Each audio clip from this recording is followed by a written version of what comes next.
So we work with young people, we work with elders, we work with the school, we work with basically everyone in Roebourne, yeah. So it was really hard for us because we rely on catching up with community and with young people face to face. So we would normally drive around to people's houses, pick them up, drop them off, chat to people and, find out what's going on and who's where based on those kind of in-person conversations. So when COVID happened, we couldn't do that anymore. And it was difficult because people's phone numbers change a lot of the time. So it was difficult for us to kind of reach out. Yeah, I mean, we were super worried about where these young people were, what they were getting up to, and we're in contact with the school, with Girls Academy, and trying to work through the organisations as well to sort of see, if we could track down where people were, if they were okay. What we ended up doing is, because we were working in the school, we were running workshops in the school as well. We were actually able to come back into the school and run workshops safely in the school. So then that gave us an opportunity to be able to maintain a level of consistency. So we worked with the school and we worked with NADA to try and build this, well, we did build this educational website for the school. And what we did, because we've had a lot of digital content that was made by young people in Roebourne.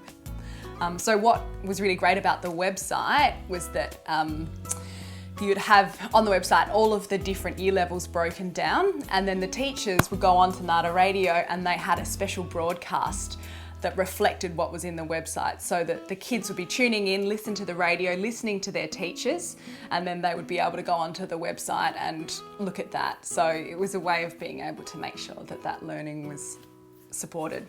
So one thing that we'd started doing before COVID had actually hit was we'd started experimenting with virtual workshops. So that's using Zoom and using those kinds of streaming devices, and that was a way for us to be able to bring artists into Roebourne from all sorts of different places. And so we'd actually been starting to play around with that a little bit before COVID hit.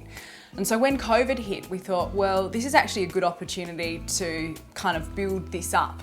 And so what we've done since that time and what we've continued to do is a sort of regular workshop program where we have artists that are based, a lot of people that have worked in Roebourne before, but they're over east and haven't been able to come in because of the hard border.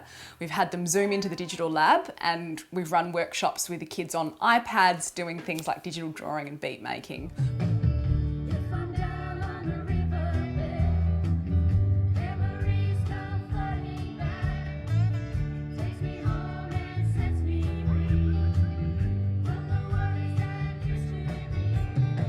So we had our Songs for Peace concert this year, and that's a big event, and so we weren't sure what that was going to look like as well, whether people would be able to gather, and we had to kind of just listen to the health advice as it was coming through. But one thing that we did, which was really exciting this year, was live stream the event. But this year, because of thinking about, all right, what's our backup plan if we can't go ahead, let's live stream it. And being able to do that meant that we reached a really broad national audience.